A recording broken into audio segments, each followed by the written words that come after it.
은혜 많이 받으십시다. 예. 오늘 우리가 복음에 합당한 그리스도의 복음에 합당한 삶이라는 주제로 함께 빌립보서의 내용들을 좀 함께 다뤄봤는데 오늘 그 마지막 시간으로 이렇게 제목을 함께 정해 봤습니다. 한번 따라해 보십시다. 일체의 비결을 배웠는가? 예. 어떤 사람이 자신만이 갖고 있는 어떤 삶의 비결들이 있다고 합니다. 제가 한 2주 전에 신앙의 비법이라는 말씀으로 함께 주제로 말씀을 나누기도 했었는데 뭐 비법, 비결 뭐 비슷하지만 오늘 말씀에서 사도 바울은 일체의 비결을 배웠다 이런 표현을 하고 있습니다. 여러분 과연 일체라는 말은 모든 것인데 모든 것을 풀어가고 모든 것을 할 수 있는 비결을 배웠다. 여러분 한번 배우고 싶습니까? 안 배우고 있습니까? 한번 옆에 분하고 다시다. 일체의 비결을 배워 가십시다. 네, 과연 일체의 비결이 뭔가? 그리고 과연 그런 비결들을 가지고 사도 바울은 어떻게 살았는가?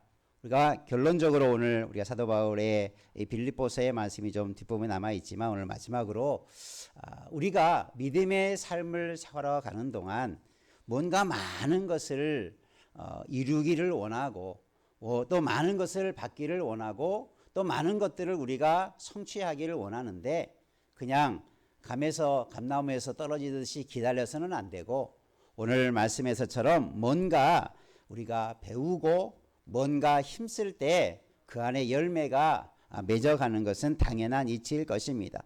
원래 이 비법 비결이라고 하는 것은 어떤 환경이나 어떤 문제를 해결할 수 있는 좀 넓은 의미에서는 삶의 태도를 말합니다. 어떤 환경 속에서라도 내가 어떤 비결을 가지고 있으면 그것을 잘 풀어갈 수 있는 그런 삶의 방법이나 태도를 말하는 것이죠. 사도 바울은 그래서 그것을 일체의 비결이다라고 말했습니다. 특별히 오늘 말씀을 이제 이렇게 설명해 가면서 사도 바울이 지금 말하고 있는 핵심적인 내용이 뭐냐면 내가 어떤 형편에 처해 있어도 내가 부요하거나 내가 가난하거나 어떤 형편에서든지 내가 이런 모든 일체의 비결을 배워감으로 나는 모든 것을 할 수 있는 자가 되었다. 이렇게 말하고 있습니다. 우리 모든 성도들도 그렇게 되기를 저는 간절히 소망하면서 말씀을 함께 받기를 원합니다. 한번 우리 옆에 분과 다시 한번 다짐합시다. 일체의 비결을 통해서 모든 것을 할 수 있는 하나님의 사람 되십시다. 네. 말씀을 통해서 얼마나 우리의 가슴이 뗍니까? 야, 내가 이 비결만 배우면 이제 슈퍼맨과 같이 내가 모든 것을 할 수 있다. 뒤에 가서 설명해 주겠지만 뭐 그런 의미는 아닙니다만 우리가 우리의 삶의 환경에 치우치지 아니하고 내가 할 수 있는 일을 나는 할 수 있다.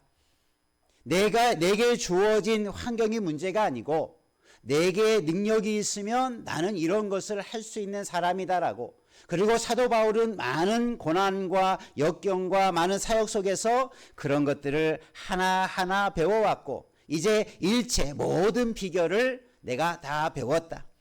얼마나 자신 있는 이야기입니까? 사도 바울의 일생을 여러분 신약의 사도행전 이후로부터 서신서를 살펴보면 결코 사도 바울의 삶은 평탄한 길만은 아니었어요. 뭔가를 그냥 쉽게 얻고 배우고 거기에서 뭔가를 성취할 수 있는 그런 환경은 절대 아니었습니다.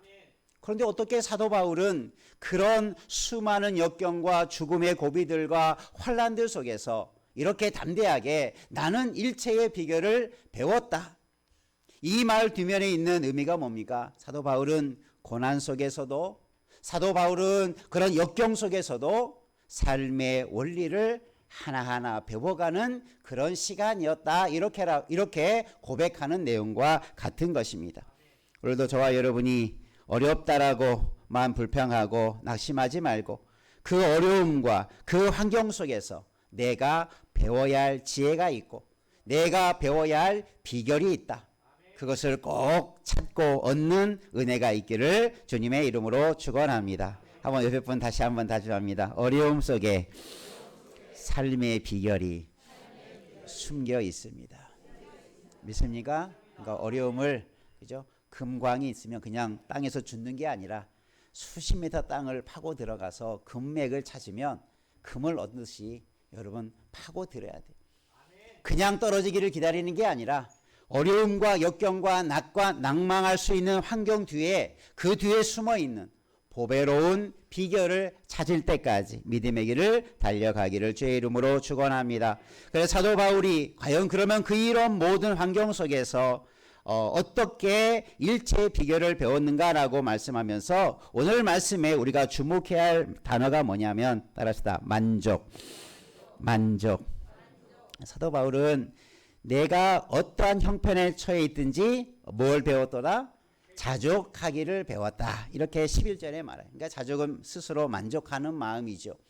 그러니까 오늘 우리가 만족이라는 자족이라고 하는 이 단어 속에 담겨 있는 의미들을 중심으로 사도 바울이 이렇게 말하는, 여러분 우리가 이런 사도 바울의 마음과 같은 것을 가지면 여러분 범사에 만족하는 자 될 줄로 믿습니다.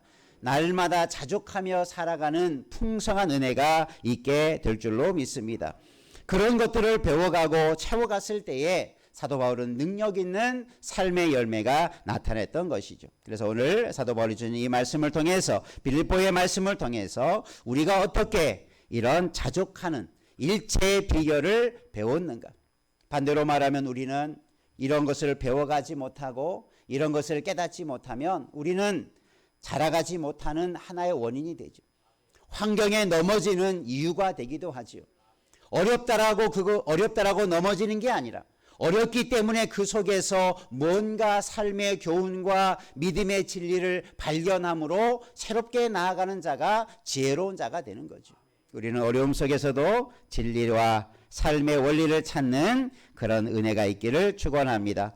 그러면 오늘 사도 바울의 이런 오늘 말씀 속에서 어떻게 그런 것들을 이룰 수 있었는가? 첫 번째 함께 따라 하십시다. 자족하기를 배우자. 네, 자족하기를 배웠다. 이렇게 사도 바울은 말하죠. 어떤 환경에서도 항상 자족하는 것을 배웠다. 이렇게 말하고 있는데 어떤 형편에 자족한다. 그것을 뒤에 가서 설명하지만 이 말씀에 가지고 있는 핵심적인 내용이 뭡니까? 이것을 내가 그런 과정 속에서 배워왔다라고 하는 어떤 과정, 그리고 마지막까지 그런 과정을 지금까지 겪어왔다라고 하는 것을 말해주고 있는 거죠. 자신의 환경에 대처하고 환경으로부터 자신을 지켜낼 수 있는 그런 역할을 잘 감당하고 그것을 배워왔다. 이런 환경 속에서는 내가 어떻게 대처해야 되는가? 이런 환경 속에서는 내가 어떻게 살아야 되는가?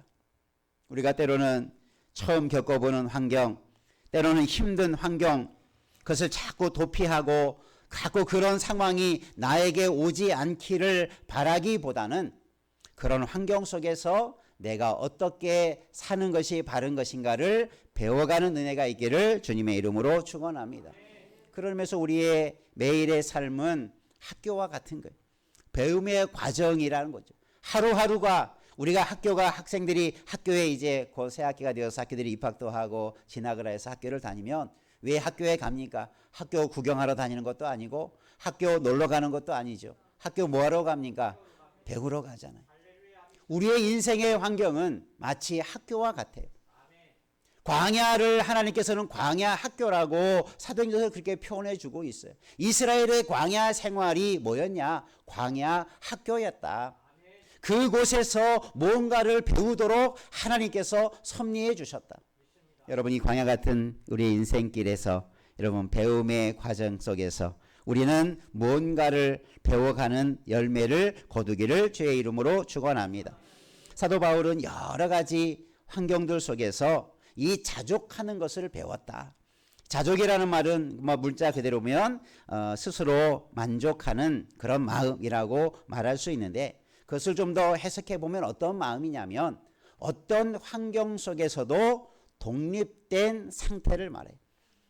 그러니까 어떤 환경에 일이 쏠리고 이런 환경이면 저리 따라가고 하는 마음이 아니라 어떤 환경이라도 그 가운데서 굳게 서 있는, 나 혼자서 굳게 서 있듯이 독립된 상태를 말하는 것이 바로 이 자족하는 상태를 말하고 있어요.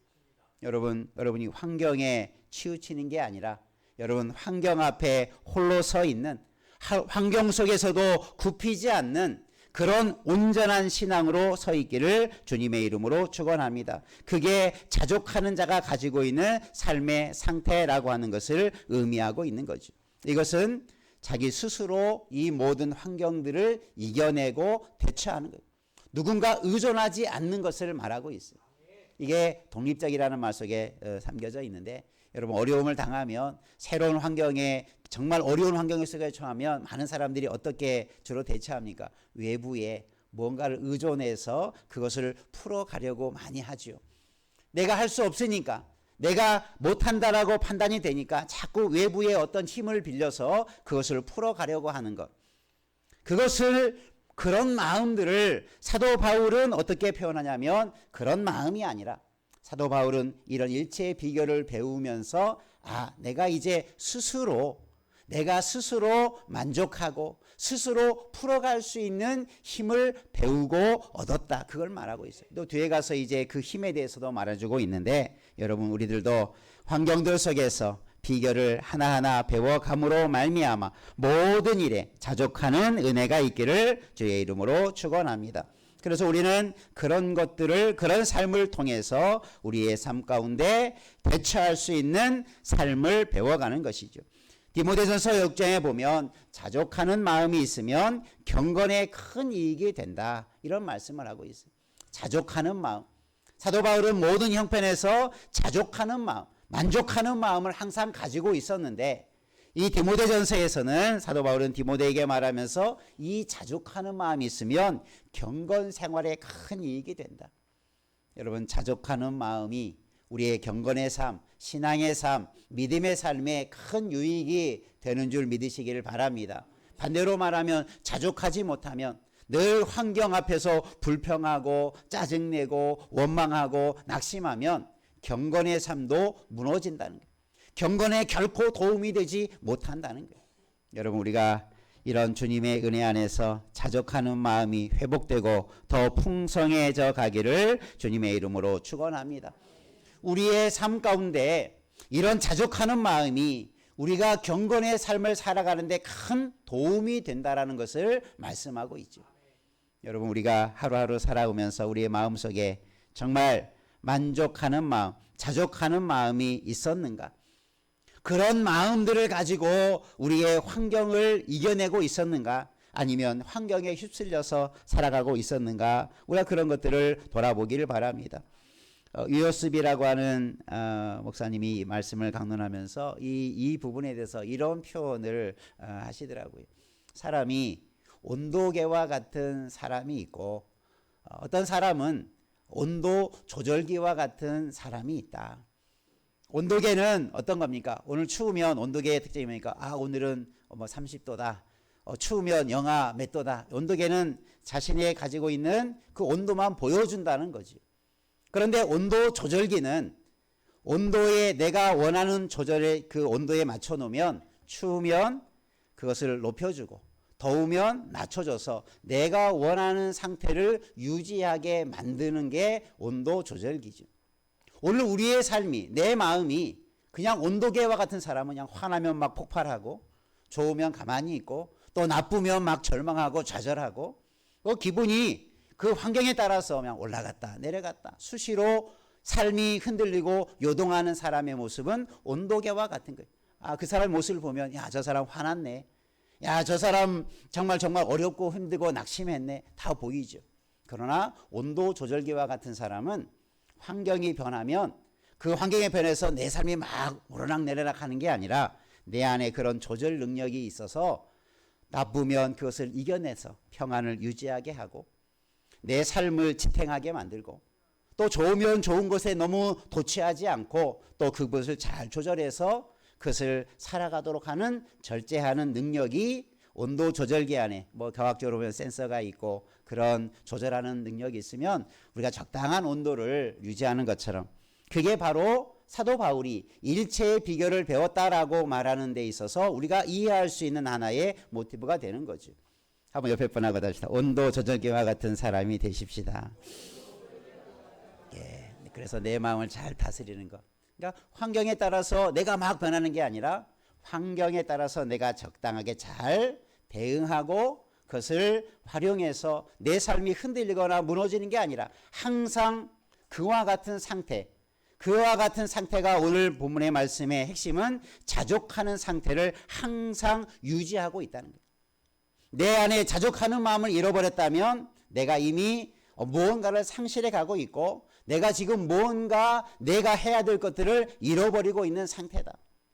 여러분 그런 상태를 잘 점검해 가면서 일체의 비결을 배워감으로 우리 자신을 잘 다스려가는 자 되기를 주의 이름으로 축원합니다. 사도 바울은 이런 자신의 삶 속에서 이런 자족하는 마음을 어디에서 얻을 수 있냐. 우리가 앞에서 쭉 살펴봤지만 사도 바울이 우리에게 주었던 가장 충격적인 일 중에 하나가 뭐냐면 자기의 과거의 모든 사람들이 부러워할 만한 일, 사람들이 자랑스럽게 생각하는 모든 일들을 다 어떻게 했습니까? 내려놓고 버려버렸죠.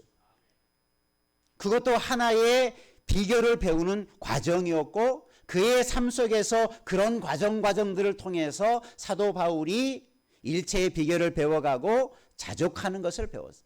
이것을 다 내려놓으면 우리는 너무나 쪼들리고 나는 더 힘들고 나는 더 어려울 줄 알았는데 그걸 내려놓고 보니까 더 좋은, 더 아름다운 열매가 우리 가운데 채워져 갔다라고 하는 것을 사도 바울이 지금 고백하고 있는 것입니다. 저와 여러분도 자족하는 마음을 위해서 내려놓는 마음을 갖기를 주의 이름으로 축원합니다.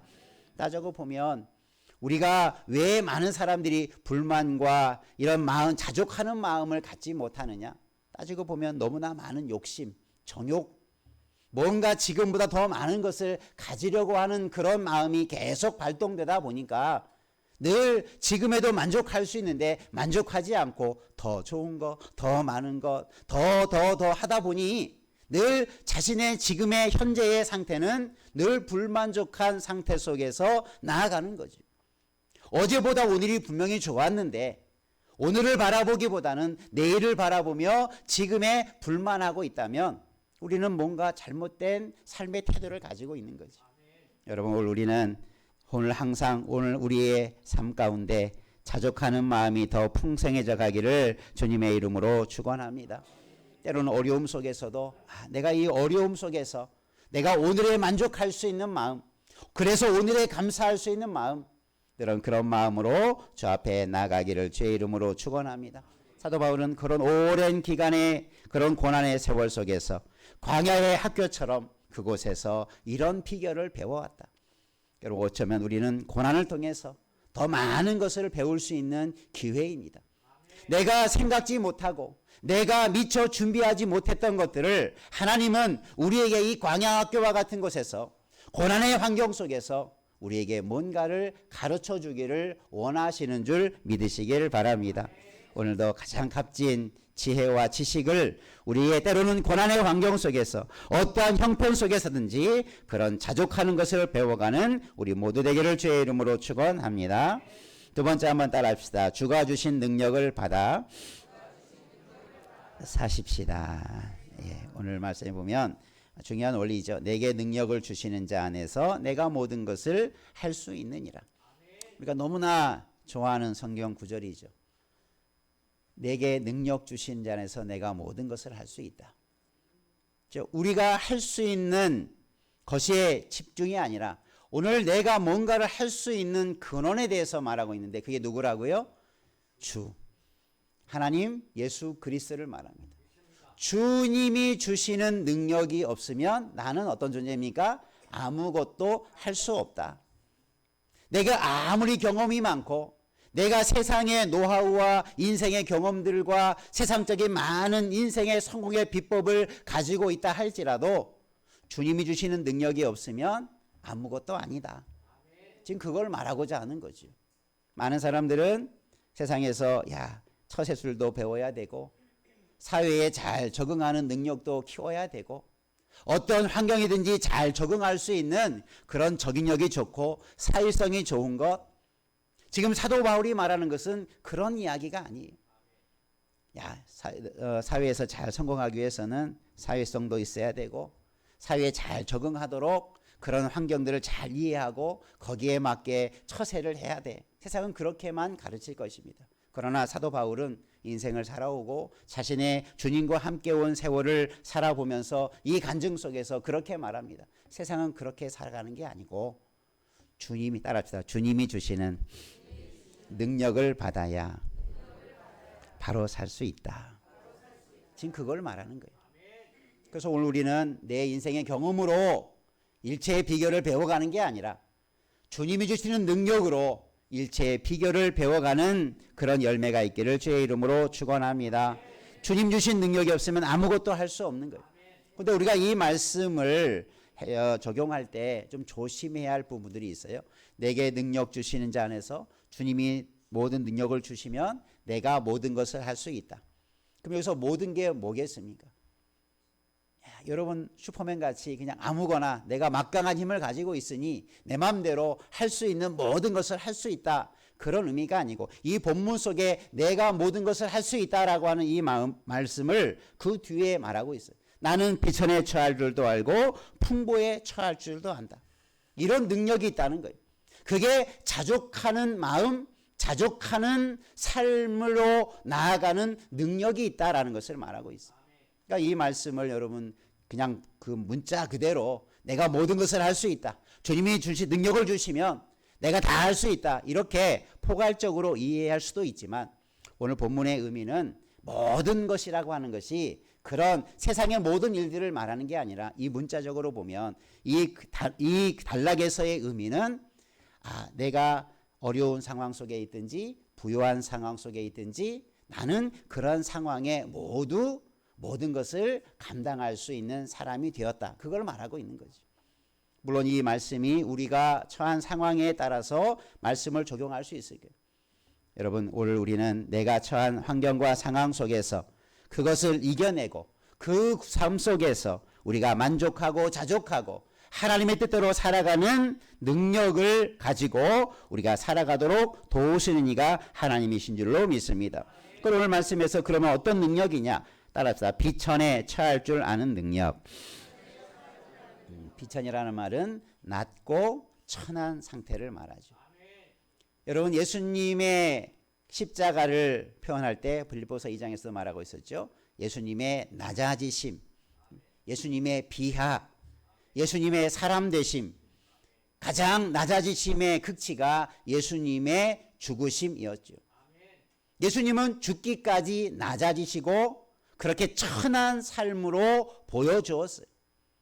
그런데 예수님은 야, 나처럼 살지 마라 이러지 아니하고 나와 같이 살아라, 십자가를 져라, 내려놓아라, 다른 사람을 섬기는 종이 되라, 계속 이런 말씀을 주셨지요. 여러분, 이게 비천함이 그 자체가 좋은 게 아니라 그 비천함을 통해서 우리가 이룰 수 있는 것이 무엇인가를 주님은 아셨고, 주님의 그 낮아지심은 인류의 구원의 큰 역사를 이루는 원동력이 된 줄로 믿습니다. 그게 십자가의 능력으로 나타난 거죠. 사도 바울은 예수님을 닮아 그래서 모든 것을 배설물처럼 여길 만큼 버리고 내려놓았어요. 그 비천함의 자리에 처하고 보니 하나님께서 그 비천함의 자리에서도 하나님이 하실 수 있는 일들을, 하나님이 행하신 일들을 친히 나타냈다. 그래서 사도 바울은 고린도서에서 그렇게 말하죠. 나의 연약함이 주님의 강함이 되고 나의 부족함이 주님의 만족함이 되어지고, 그래서 주님이 드러나게 되는 삶이 나의 비천함 때문에 더 분명하게 드러나게 되는 거죠. 여러분, 내가 비천함에 처해 있으면 불편하고 어렵고 힘들지만 그 속에서 여러분 내가 그 비천에 처할 줄 아는 능력을 가지고 살아가면 놀라운 은혜가 임하게 될 줄로 믿습니다. 그게 예수님의 상에서 보여주신 것이고 사도 바울의 삶 속에서 보여진 거죠. 그냥 그 상태로 내버려 두는 게 아니라 그 삶에 처할 줄 아는, 대처할 줄 아는 능력을 주님께서 주시니 그것도 불평하지 않고 그 속에서도 해야 될 하나님의 놀라운 영광된 일들이 이루어져 가게 되었다. 오늘 우리가 비천에 정말 낮고 천하고 참 사람들의 사람들이 원하지 않는 낮아짐의 자리에 있다 할지라도 그곳에서 하나님의 말씀을 경험하며 말씀의 열매를 맺는 그런 능력 있는 그리스도인이 되기를 주님의 이름으로 축원합니다. 그러니까 낮아짐의 자리에서 우리가 하나님 왜 나를 이렇게 낮추셨습니까? 나는 좀 높아지고 싶고 나는 더 나아지고 싶습니다. 이렇게만 기도하지 말고 그 낮아짐과 비천함 속에서 내가 어떻게 살아야 할지, 우리 낮아짐 속에서 예수님과 같이 살아가는 십자가의 삶을 실천할 수 있는 은혜가 있기를 주님의 이름으로 축원합니다. 두 번째, 사도 바울은 풍부한 곳에 처할 줄 아는 능력을 말하고 있어요. 이 풍부한 삶이라고 하는 것은 어려울 때 살아가는 것도 잘하는 것도 중요하지만 때로는 많은 사람들이 너무나 풍부하고 부요하고 잘 되어서 나태해지고 교만해지고 때로는 더 잘못된 욕망에 쾌락에 빠져서 타락해버리는 사람들도 많이 있죠. 부요함이, 우리의 삶의 부요함이 모든 것이 다 좋은 것만은 아니죠. 여러분, 부요함 속에서도 우리가 바른 삶을 살아갈 수 있는 능력을 갖기를 주의 이름으로 축원합니다. 풍부함 속에서도 주님이 주시는 능력이 필요하다는 거예요. 그것을 잘 대처할 수 있는 능력. 여러분이 부자만 되기를 원하지 말고, 예전에 부자 아빠, 가난한 아빠 거기에 책에 보면, 그죠? 무엇이 부자인가에 대한 기준들을 우리에게 좀 던져주는 그런 책이었죠. 돈이 많다고 부자가 아니라 그 부를 내가 가지고 있는 것을 어떻게 부유하게 사용하느냐, 그 사람이 부자가 되는 거죠. 우리의 삶이 그런 풍부함 속에서 나만을 위해서, 내 종용만을 위해서, 내 안위만을 위해서, 내 쾌락만 위해서 사용한다면 그 풍부함은 그 사람에게 독이 될 것입니다. 그러나 그것을 정말 하나님이 기뻐하시는 일에, 선한 일에, 오늘 본문의 이하에 보면 사도 바울이 정말 어려움 중에서도 사도 바울을 위해서 헌금을 하고 연보를 했던 것들을 말해주는 대목이 나와 있어요. 하나님이 주신 것을 가지고 그 부유하지만 때로는 적은 것이지만 정말 값지게 사용하고 사도 바울의 사역을 위해서 헌신했던 빌립보 교회들의 성도들을 칭찬하는 대목이 나와 있습니다. 이게 참 재물을, 부유함을 잘 사용한 빌립보 교회 성도들의 하나의 단면이라고도 볼 수 있죠. 오늘 저와 여러분 주님이 주신 부유함을 잘 대처하고 그것을 사용할 수 있는 능력도 가지시기를 주의 이름으로 축원합니다. 사도 바울은 서신서에서 이런 말씀을 많이 합니다. 나를 능하게 하신 그리스도 예수께 감사함은, 내 곁에 서서 나를 강건케 하심은, 예수 그리스도를 말미암아 이김을 주시는 하나님께, 이런 능력이 내게 이런 강건함을 주시는 하나님께 감사하는 사도 바울의 표현들이 서신서에 종종 등장하고 있습니다. 그러니까 내게 누가 능력을 주셨다고요? 하나님께서, 주께서 내게 이런 능력을 주셔서 내가 이런 사역을 감당하게 되었다. 우리도 주님이 주신 능력을 사모하고 그 능력을 받아서 그 능력을 따라 살아감으로 아름다운 열매를 맺는 우리 모두 되기를 주님의 이름으로 축원합니다. 그래서 우리가 부요하든 비천하든 우리가 환경이 어떻게 변하든 거기에 우리의 삶이 흔들리지 않고 그 상황에 맞게 우리의 삶을 바르게 생활할 수 있는 그런 믿음의 길을, 믿음의 법을, 또 믿음의 비결을 배워서 아름다운 열매를 맺는 아름다운 신앙, 그래서 우리가 복음에 합당한 삶을 살아감에 있어서 우리가 배워야 할 비결들을 계속해서 배워가고 그 비결을 따라 아름다운 삶을 이어가기를 주님의 이름으로 축복합니다. 기도하겠습니다. 좋으신 아버지 하나님, 사도 바울은